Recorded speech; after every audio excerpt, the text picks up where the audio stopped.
오늘 하나님께서 주신 말씀은 데살로니가 1장 전서 1장 1절에서 4절까지의 말씀으로 교회가 이 땅의 소망입니다 라는 제목으로 여러분들과 은혜를 나누고자 합니다. 데살로니가 전서 강의 첫 번째 시간입니다. 오늘부터 교회가 이 땅의 소망입니다 라는 제목과 주제로 데살로니가 전서 강의 말씀을 전하도록 하겠습니다. 지금 이 땅은 정말 성경에서 나오는 마지막 시대의 모습을 명백하게 보여주고 있습니다. 세상이 교회를 탄압하고 핍박하는 시대가 왔고 이단과 적그리스도인들이 드러나는 시대에 왔습니다. 정말 예수님이 오실 때가 멀지 않았다는 생각이 들 정도로 변해가고 있습니다. 우리가 앞으로 살펴볼 이 데살로니가 전서 말씀도 세상의 핍박 속에서 교회 안의 성도들에게 보내는 바울의 감사와 격려, 그리고 예수님의 재림과 공동체의 행동에 대한 교훈과 권면의 말씀으로 이루어져 있습니다. 그래서 이 말씀을 통해서 우리가 이 마지막 시대를 사는 성도로서 또 교회로서 어떻게 신앙을 지키며 또 소망을 품어야 될지에 대한 은혜를 함께 나누어 갈 것입니다. 오늘은 먼저 그 데살로니가 전서의 개요부터 말씀드리도록 하겠습니다. 데살로니가 전서의 저자는 다들 알고 계시다시피 사도 바울입니다. 이것을 기록한 연도는 사도 바울의 사역의 초기 주후 50년에서 53년경으로 예상하고 있습니다. 성격은 교회를 위한 서신서입니다. 성경을 보면 역사서, 예언서, 복음서 이런 여러 가지 형태의 하나님의 말씀이 있는데요. 이 말씀의 성격은 교회를 위한 서신서입니다. 또 데살로니가 전서의 말씀은 수신자가 데살로니가 있는 교회의 성도들이며 더 크게는 신약 시대를 사는 모든 성도들에게 보내는 말씀이라는 것입니다. 우리가 전체적인 배경을 살펴보기 원합니다. 데살로니가 교회는 바울이 2차 전도 여행 때 두 번째로 세운 교회입니다. 그러나 유대인들의 핍박이 너무나 거세서 바울은 급하게 데살로니가 교회를 떠나야 했고 베레아를 거쳐서 아테네까지 쫓겨나게 되었습니다. 바울은 충분히 복음을 전파하지 못하고 떠나온 데살로니가 교회를 걱정하고 또 성도들에 대한 애정이 너무나도 컸기 때문에 그들을 지도하기 위해서 직접 재방문하려는 마음을 가졌지만 번번이 좌절되었습니다. 그래서 디모데를 만나 디모데를 자기 대신 데살로니가 교회에 파견하게 되었고 데살로니가 교인들의 신앙을 굳게 하고 또 고난을 위로하며 환난을 이길 힘을 주고자 했습니다. 그 후에 바울이 아테네에서 고린도로 옮겨가서 복음을 전파하고 있을 때 디모데가 돌아왔고 돌아온 디모데에게 데살로니가의 교인들의 믿음과 사랑과 소망을 칭찬하며 환난 가운데서도 믿음의 본을 보인 것을 격려하고 그들에게 있는 문제에 대해 교훈하기 위해 이 서신을 기록했다고 이야기하고 있습니다. 조금 더 자세히 말씀드리면 이 데살로니가라는 지역 자체가 마게도냐의 수도였습니다. 또 유대인들이 많이 거주하고 있었고요. 산업체 종사자들이 많이 있었습니다. 이 말의 뜻은 무엇이냐? 그래서 그곳은 자연스럽게 많은 사람들이 모이게 되었고요. 다양한 사람들이 모이게 되었습니다.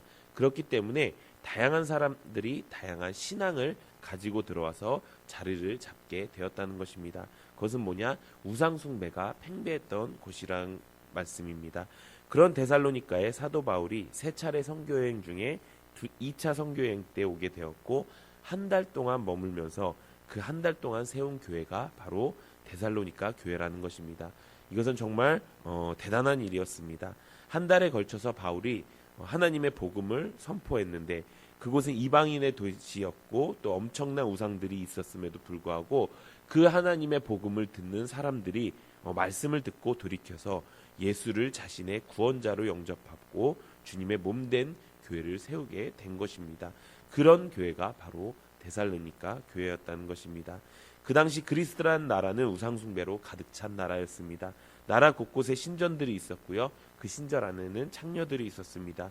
그래서 이 나라 사람들은 우상숭배를 하는 것이 삶의 보편화가 됐을 수 있을 정도로 너무나도 많은 우상들이 자리 잡고 있었던 곳이었습니다.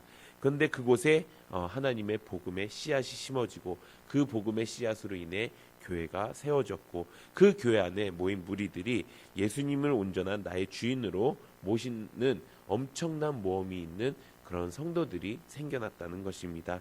이곳에서 사도 바울이 예수 그리스도께서 세상의 구원자이시며 유일한 메시아이시고 왕이 되어 주신다는 복음을 선포하다가 쫓겨나서 박해를 받는 내용이 사도행전에도 기록되어 있습니다. 그렇게 쫓겨난 바울이 베레아로 피신했는데 그곳에서 디모데를 만나게 되었고요. 그 디모데를 데살로니가로 파송을 하게 되었던 것입니다. 그곳에 교회를 살피고 성도를 위로하게 만들었습니다. 그런데 바울 사도가 아테네에 있을 때 디모데가 와서 상황을 설명하는데 데살로니가에서 바울에 대한 인신공격이 있었다. 특히 유대인들이 그렇게 심하게 공격했다. 또 그렇게 공격을 많이 당하고 나니까 교회에 있는 성도들조차도 이제 수많은 의심들이 생기기 시작했다. 이미 죽은 사람들, 이미 세상의 핍박으로 인해서 고통을 받은 그런 사람들 때문에 그런 죽은 사람들은 어떻게 되냐. 그 당시 핍박이 심했기 때문에 예수님이 오신다고 했던 그때가 벌써 왔고 이미 지나간 것이 아니냐라고 걱정하는 사람들이 생기기 시작했다는 것입니다. 그래서 사도 바울은 이 소식을 듣고 이들을 위해 자신이 지금 처한 사정과 자신을 변호한 뒤에 박해에도 불구하고 신실하게 하나님을 섬길 것을 요청하고 또 이미 자기가 데살로니가에 있을 때 가르쳐 주었던 진리를 다시 한번 확증하며 끝에 가서 거룩한 삶을 지키며 살아야 한다고 전한 내용이 바로 이 데살로니가 전서의 내용이라는 것입니다.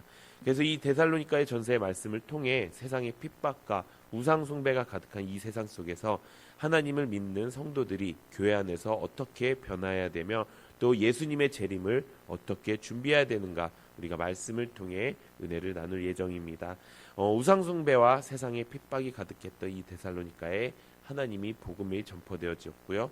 교회가 세워지니 하나님을 믿는 무리들이 생겨났습니다. 그리고 그 교회는 데살로니가의 소망이 되었습니다. 지금도 마찬가지입니다. 지금도 세상은 교회를 핍박하고 있습니다. 지금도 세상에는 수많은 우상숭배들이 우리를 유혹하고 그런 우상숭배를 따르는 사람들이 교회를 핍박하고 있습니다. 그런 세상 속에서 하나님의 복음이 제대로 선포되어지고 온전한 교회가 세워진다면 분명히 하나님께서는 그 교회를 통해서 이 땅의 소망을 우리에게 주실 줄로 믿습니다. 우리 교회가 그런 교회가 되기를 소망합니다. 세상을 따르는 교회가 아니라 예수님의 복음의 말씀을 따르는 교회가 되기를 소망합니다. 세상의 핍박에도 하나님의 거룩한 신부된 모습으로 구별된 모습을 가지고 있는 우리 교회가 되기 원합니다. 그렇게 우리 교회를 통하여 하나님께서 쓰시는 이 땅의 가장 소망이 되는 교회가 되기를 소망합니다. 그래서 이 말씀을 듣고 계신 모든 성도님들이 이 마지막 시대에 우리의 유일한 소망이 교회에 있음을 알아가며 더욱 교회 생활과 복음 전하는 일에 애쓰는 성도님들 되시기를 예수님의 이름으로 축원드립니다.